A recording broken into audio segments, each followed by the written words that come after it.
गंगा की कसम कितना आलीशान है तिरंगा, भारत के आन मान की पहचान है तिरंगा। हिंदू ईसाई सिख मुसलमान है तिरंगा, और मानो तो अपना सारा हिंदुस्तान है तिरंगा।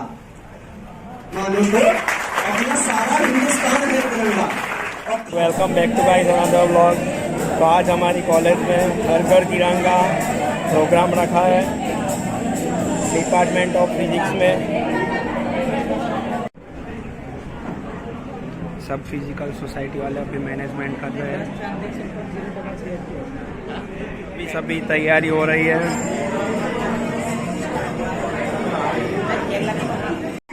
इस कार्यक्रम के जजेस के रूप में professor BYT sir, professor KDP sir, professor GK Solanki sir हैं। मैं आपका शुक्रिया करना चाहती हूँ कि आप हमारे इस कार्यक्रम में अपना कीमती समय दे रहे हैं। तो आओ हम सब मिलके उनका जोरदार तालियों से स्वागत करते हैं।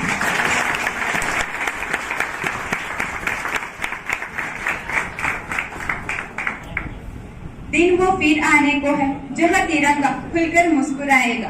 तोड़कर पराधीनता की बेड़ियों को देखना हमारा ध्वज कैसे मुस्कुराता है।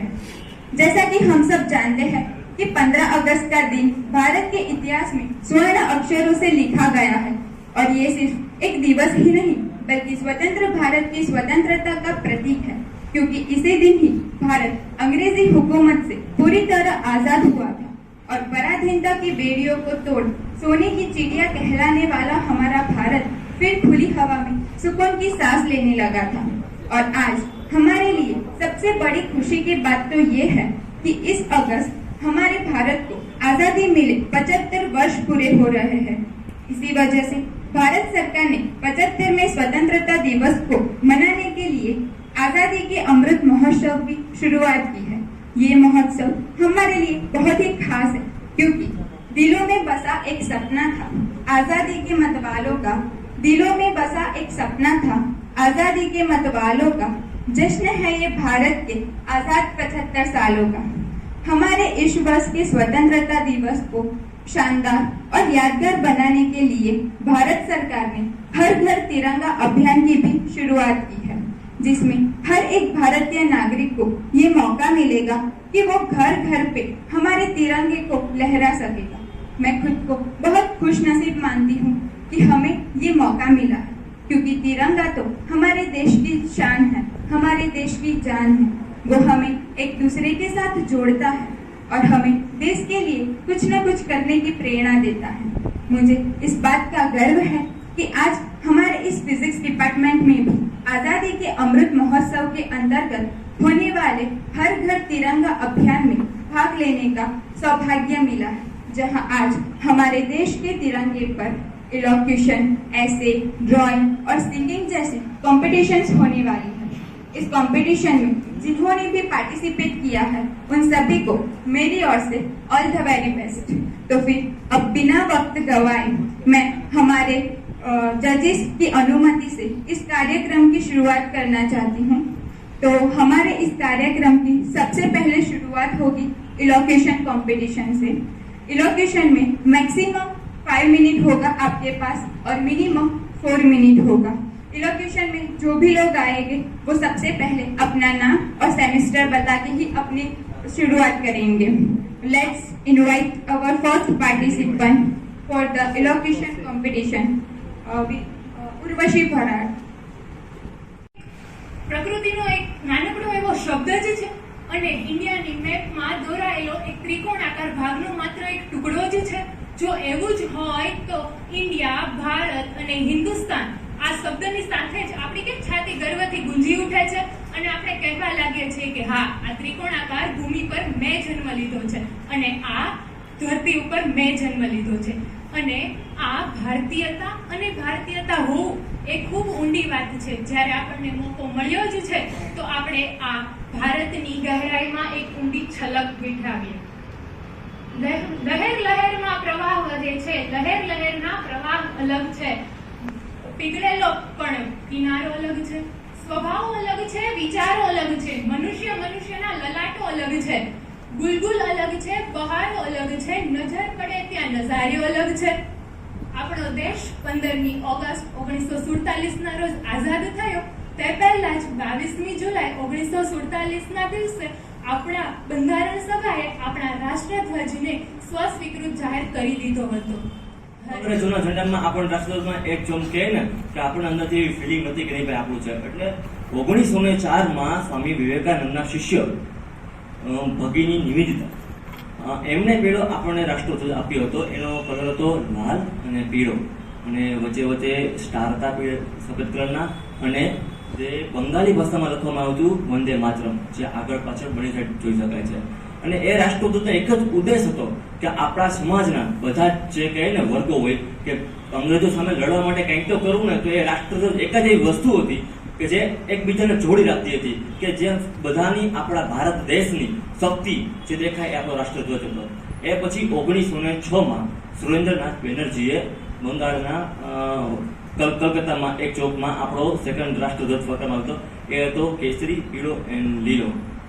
એમાં પણ ઉપર સ્ટાર હતા અને એ હતો જેને 1906માં આપણા શું કહે તો મેડમ ભીખાજી કામા આપણા દેશના પ્રથમ મહિલા તથા પેલા એવા નાગરિક હતા કે જેણે વિદેશની ધરતી ઉપર આપણા દેશનો પ્રથમ રાષ્ટ્રધ્વજ ફરકાવ્યો હતો. તેની સાથે સાથે વીર સાવરકર હતા અને બીજા ઘણા બધા ક્રાંતિકારીઓ હતા.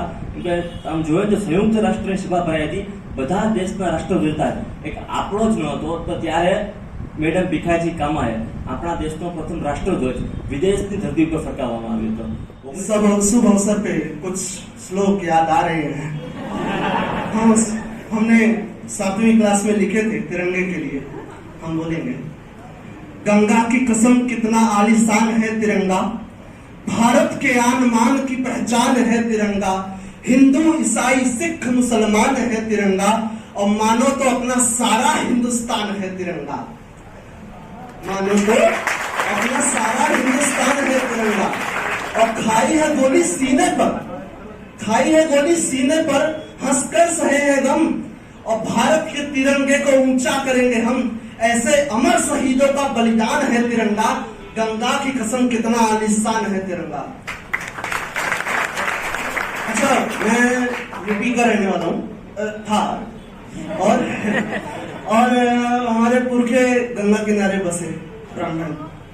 हम लोग जब भी गंगा की कसम खाते हैं ना, बोला जाता है कि हम सर कटा सकते हैं लेकिन गंगा माता की झूठी कसम नहीं खाएंगे कभी भी, हमारे लिए पाप से भी बढ़ के. तो इसलिए हम लोगों ने मैंने गंगा की कसम बनाया, और बनाने के बाद मेरे को ये सरगसम पता चला. अभी मैं सोच रहा हूँ यार क्यों बनाया. चलिए अब हम लोग हमारा तिरंगा रिप्रेजेंट क्या करता है उसको देखते हैं. सबसे पहला शौर्य रिप्रेजेंट करता है. और शौर्य की बात हो तो सबसे पहला जो हमारे लिए आते हैं वो है हमारे मर्यादा पुरुषोत्तम श्री राम जी. उन लास्ट 1 मिनट, मतलब हमारे में शौर्य भी हमारे हम लोग करते हैं. हम लोग शौर्य भी दिखाते हैं, हम लोग शांति भी दिखाते हैं. शांति तो इतनी दिखाई कि 1200 साल गुलाम रह लिए हम लोग. अशोक ने जग जीत लिया, फिर 1200 साल गुलाम रहे. क्यों? क्योंकि शांत बन गए. इसलिए नहीं, हम लोग इसलिए शांत गुलाम नहीं रहे कि हमारे पास अहिंसा थी. हम लोग इसलिए शांत गुलाम रहे क्योंकि हमारे पास अहिंसा थी और सामने वाले पास हथियार. हम लोग क्या कर लेते गलवान घाटी में, लेकिन हम लोगों ने ये चीजें नहीं दिखाई गलवान में. तो सबसे लास्ट में मैं पंक्ति बोलता हूँ, ऐ माँ तेरी फीकी चुनरी, ओ माँ तेरी फीकी चुनरी को अपने खून से रंगूंगा मैं. मेरी ड्राइंग अच्छी नहीं है. ऐ माँ तेरी फीकी चुनरी अपने खून से रंगूंगा मैं, लेकिन मैं कर नहीं सकता तेरी चुनरी का रंग लाल नहीं. तेरी चुनरी का रंग लाल नहीं. और वहां गलवान घाटी के शेरों ने क्या किया, माँ चीन चाचा के भी झंडे को मैं रंगूंगा लाल से. चीन चाचा के चेहरे को भी उनका तो झंडा लाल ही है, उनका भी रंगूंगा लाल से, या तो अपने खून से या ठोक पीट के.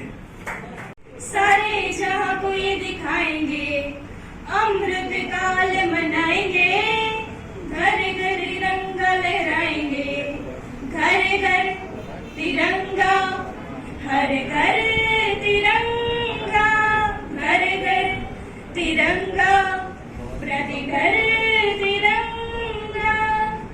केसरिया रंग है क्या, ये रंग मेरी शक्ति का है, ये रंग मेरी ताकत जिसके माथे पे सजा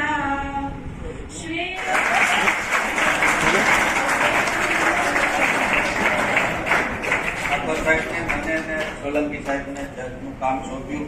તમે બધા જાણો છો જજનું કામ ખરેખર અઘરું છે. તો જજના કામની શરૂઆત જ હું કરી દઉં.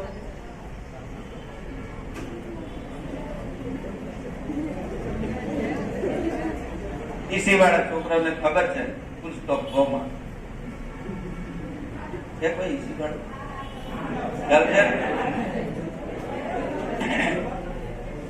એટલે આ પહેલું જજ થઈ એના માર્ક તમે મૂકતા હો તો મૂકતા. હવે તમને અમે જજ કર્યા એની વાત કરી. એમાં ઘણા બધા ક્રાઇટેરિયા હતા. બધાએ બહુ જ સારું કામ કર્યું છે. સિંગિંગનું કામ કર્યું, ઇલેક્ટ્રિશિયનનું, એસે રાઇટિંગ અને આ છેલ્લે આપણી આ કોમ્પિટિશન. અને ક્યારેક જજ કરવું બહુ મુશ્કેલ બની જાય, કારણ કે બે જણને સરખા માર્ક આવતા હોય ત્યારે પછી બેમાંથી કયું સારું એ જજ કરવું બહુ મુશ્કેલ હોય. તો ઓવરઓલ બધાએ સારી મહેનત કરી અને સારી રીતે તમારે બધી જ પ્રેઝન્ટેશન કર્યું. 3 થી સ્ટાર્ટ કરીએ. થર્ડ નંબર પર આવે છે ઉર્વશી ભરાવ.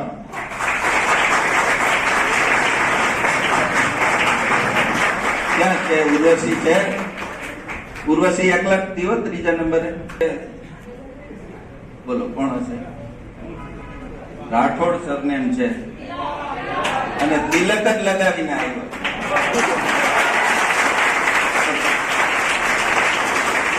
કોંગ્રેચ્યુલેશન તિલક રાઠોડ. તિલકભાઈએ જે ઇલેક્ટ્રિશિયનમાં સબ્જેક્ટ મેટરને કવર કરી હતી એ બધા કરતા જુદી રીતે કવર કરી. નોન કન્વેન્શનલ જેને કહેવાય ને, બધા એક ધારું એક રીતે બોલતા હોય એનાથી કંઈક જુદી રીતે અને પોતાની આગવી ફ્રી સ્ટાઇલમાં. એને કઈ ટેન્શન નહોતું. જેના નંબર આવ્યા છે એના પ્લસ પોઈન્ટ કહું છું, એનો અર્થ એ નથી કે જેના નંબર નથી આવ્યા એના પ્લસ પોઈન્ટ નથી. પણ એ કહેવા જઈએ તો પાઠક સાહેબ કે હવે 6 વાગી ગયા એટલે એવું ના ચાલે. બરાબર?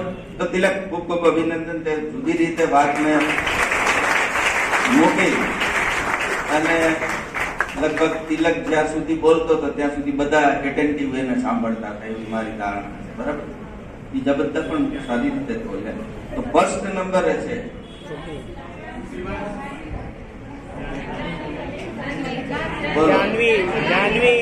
જેની વાતમાં જોમ છે, જેની વાતમાં જુસ્સો છે, પ્રસંગને અનુરૂપ ઉમંગ છે, ઉત્સાહ છે, આવી છે પટેલ બેન.